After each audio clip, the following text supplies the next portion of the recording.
यहाँले जुन विश्वास हामीप्रति देखाइदिनु भएको छ, यहाँले जुन आशा हामीहरूप्रति देखाइदिनु भएको छ, अघि रमेश दाइले त भन्दै हुनुहुन्थ्यो हामीलाई ऋण लगाउनु भएको छ, हामी ब्याज सहित थपेर त्यो ऋण पक्कै पनि तिर्नेछौँ र तिर्नको लागि 5 वर्ष काम गर्ने ठाउँमा यहाँहरूले पठाउनु हुनेछ। म लामो बोल्दिनँ, हुन त चिल्ला चिल्ला भाषणहरू, लामा भाषणहरू हामीले धेरै पटक सुन्यौँ होला, झुटा आश्वासन पनि सुन्यौँ होला।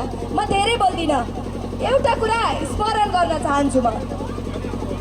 मलाई विद्यालयमा पढाउने शिक्षकहरूले पढाउनुहुन्थ्यो नेपाल भनेको कृषि प्रधान देश हो है भनेर, र अहिले पनि ससाना बालबालिकाहरूलाई विद्यालय जाँदाखेरि त्यही विषय पढाउने गरिँदो रहेछ, नेपाल त कृषि प्रधान देश हो है भनेर।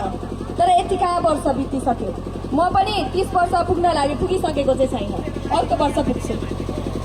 लामो समयदेखि हामी कृषकहरूका समस्या जस्ताका तस्तै नै छन्, दुःखका साथ भन्नुपर्छ। आजको दिनसम्म पनि यो समाजमा कृषकले इज्जतको साथ बाँच्न सक्ने अवस्था यो राज्यले बनाउन सकेको छैन, विडम्बनाको साथ भन्नुपर्छ। 12 वर्ष बितिसकेछ, हामीले सिँचाइ र मलको लागि मात्रै व्यवस्थापन गर्दैौ, त्यो दान उपदान बरु चाहिँदैन भनेर आवाज उठाएको 12 वर्ष बितिसकेछ।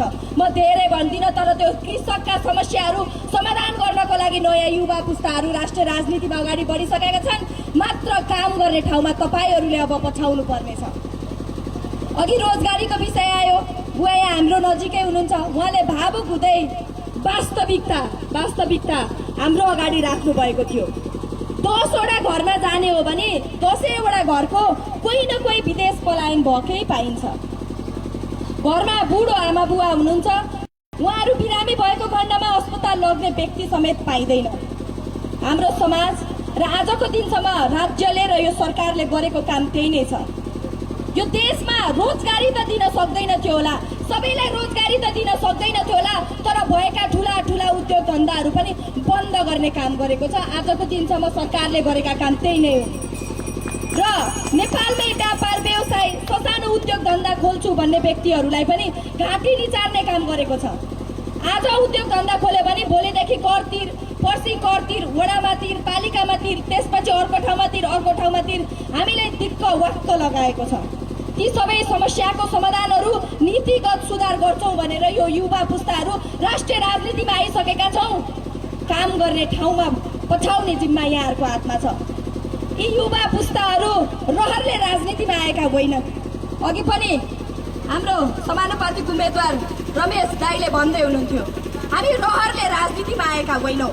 हामीभन्दा अगाडि यहाँहरूले पठाउनु भएको नेताहरूलाई गर्ने काम थोरै मात्र गरिदिनु भएको भए पक्कै पनि हामी आउँदैन थियौँ होला। तर कसैले पनि नगरेपछि गरेनौ गर भनेर अराइरहँदा पनि नटेरेपछि हामी नै गर्छौँ भनेर हामी अगाडि बढेका हौँ। र धेरै त भन्दिनँ, यो 5 वर्षमा सबै काम गर्न सकिँदैन, झुटा आश्वासन पाड्न आएका होइनौँ हामी। सबै काम काया पलट गर्न सकिँदैन, 5 वर्षमा स्विजरल्यान्ड बनाउन सकिँदैन होला, तर जनताले थोरै भए पनि अनुभूति गर्न सक्ने काम गर्छौँ भनेर आएका हौँ। 5 वर्षमा यहाँहरूले अनुभूति गर्न सक्ने काम हामी जसरी पनि गरेर देखाउँछौँ। तर यसपटक काम गर्ने ठाउँमा यो युवा पुस्तालाई घन्टीमा भोट हालेर पठाउनु होला। धन्यवाद।